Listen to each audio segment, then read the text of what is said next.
Ăn chất béo để giảm béo. Nghe câu này, phản xạ đầu tiên của hầu hết mọi người là cười. Ăn mỡ mà giảm mỡ à? Nghe đã thấy sai sai, chắc lại một chiều giật tít. Và nếu bạn cũng đang nghĩ như vậy thì không sao cả, bởi vì bạn đang nghĩ đúng theo những gì mình đã được dạy suốt mấy chục năm qua. Chúng ta được dạy rằng ăn mỡ vào người dẫn đến béo. Nghe rất hợp lý, rất trực quan, không cần tranh luận. Nhưng vấn đề nằm ở chỗ, cơ thể con người không vận hành theo logic đơn giản đó. Nếu chỉ cần ăn ít mỡ là gầy, thì từ lâu thế giới này đã không còn người béo phì. Nếu chỉ cần tránh mỡ là khỏe, thì bệnh tim mạch đã phải giảm mạnh từ hàng chục năm trước. Nhưng thực tế thì hoàn toàn ngược lại. Càng sợ mỡ, người ta càng béo. Càng ăn ít béo, tỷ lệ tiểu đường, gan nhiễm mỡ, béo bụng, hội chứng chuyển hóa lại càng tăng. Vậy rốt cuộc chuyện gì đang xảy ra? Muốn giảm béo, phải hiểu cơ thể giảm mỡ bằng cách nào. Trước khi nói đến ăn gì hay kiêng gì, có một câu hỏi gốc mà bạn bắt buộc phải trả lời được. Cơ thể giảm mỡ bằng cách nào? Không phải bằng việc ăn ít hơn một cách cơ học, không phải bằng việc tập nhiều hơn cho đến kiệt sức. Cơ thể chỉ giảm mỡ khi nó được phép đốt mỡ. Bạn có thể mang trên người rất nhiều mỡ, nhưng nếu cơ thể không được phép lấy mỡ đó ra để dùng, thì bạn vẫn béo, vẫn đói, vẫn mệt và vẫn tích mỡ tiếp. Thứ quyết định việc cơ thể có được phép đốt mỡ hay không phải là lượng mỡ bạn ăn, mà là hormone insulin. Công tắc sinh học quyết định bạn tích mỡ hay đốt mỡ. Trong tất cả các hormone liên quan đến cân nặng, insulin là nhân vật quyền lực nhất. Hãy tưởng tượng insulin như một công tắc lớn trong cơ thể. Insulin cao, cơ thể ở chế độ tích trữ. Insulin thấp, cơ thể có thể đốt mỡ. Insulin tăng cao nhất khi nào?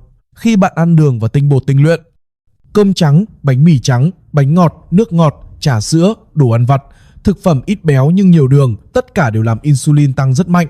Khi insulin tăng, cơ thể nhận được một mệnh lệnh cực kỳ rõ ràng: có năng lượng dư, cất hết vào kho. Kho đó chính là mỡ. Và khi insulin còn cao, kho mỡ này bị khóa lại, cơ thể không được phép lấy mỡ ra để dùng. Đây là lý do vì sao rất nhiều người ăn không nhiều, ăn healthy, tập luyện đều, nhưng vẫn đói liên tục, vẫn tích mỡ bụng, vẫn không giảm được cân. Không phải vì họ thiếu kỷ luật, mà vì hormone của họ đang ra lệnh tích trữ. Vậy ăn chất béo để giảm béo thật sự nghĩa là gì? Bây giờ ta quay lại tiêu đề.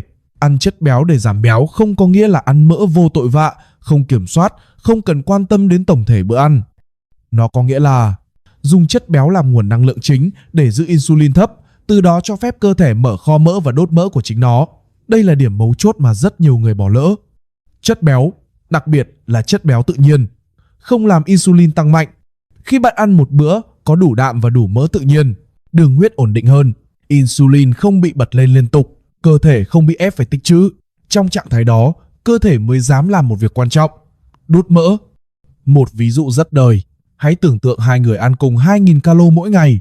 Người thứ nhất ăn nhiều cơm, bánh mì, đồ ngọt, ít mỡ, no nhanh nhưng đói lại rất nhanh.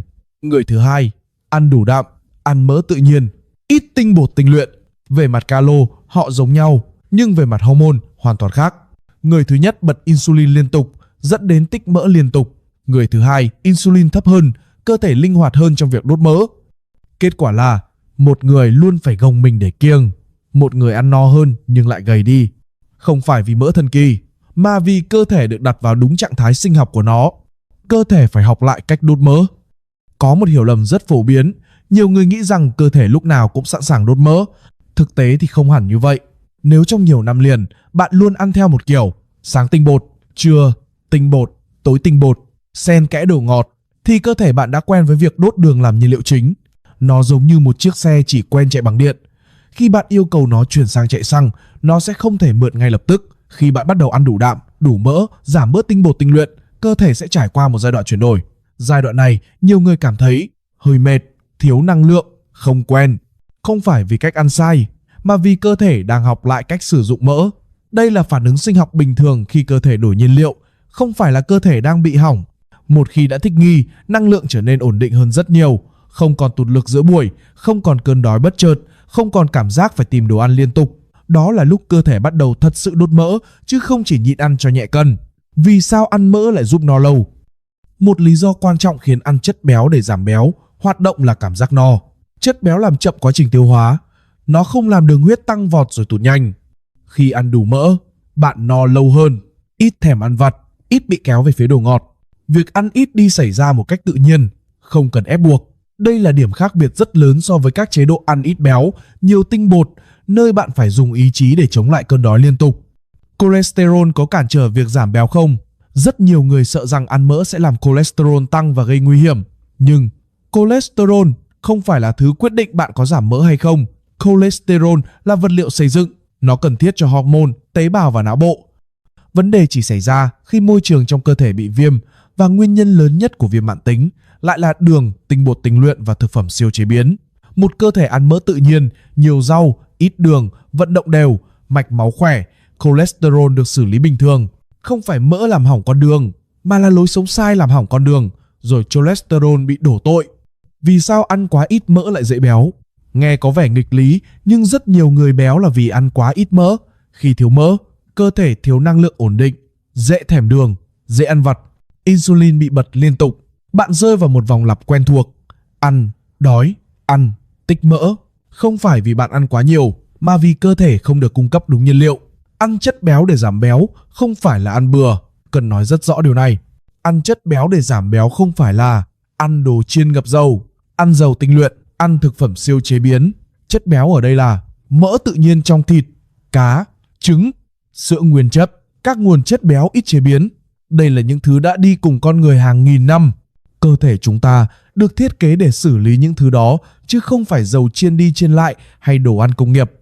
Khi nào ăn mỡ sẽ không giúp bạn giảm béo.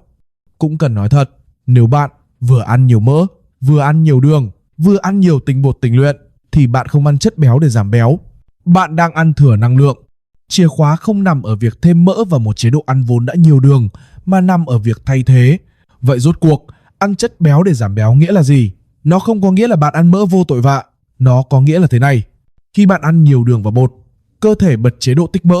Khi bạn ăn nhiều chất béo tự nhiên và ít đường tinh chế, cơ thể chuyển sang chế độ đốt mỡ. Chất béo không làm đường trong máu tăng mạnh, nó không khiến insulin phải bật lên. Và khi insulin không bật, kho mỡ được mở ra.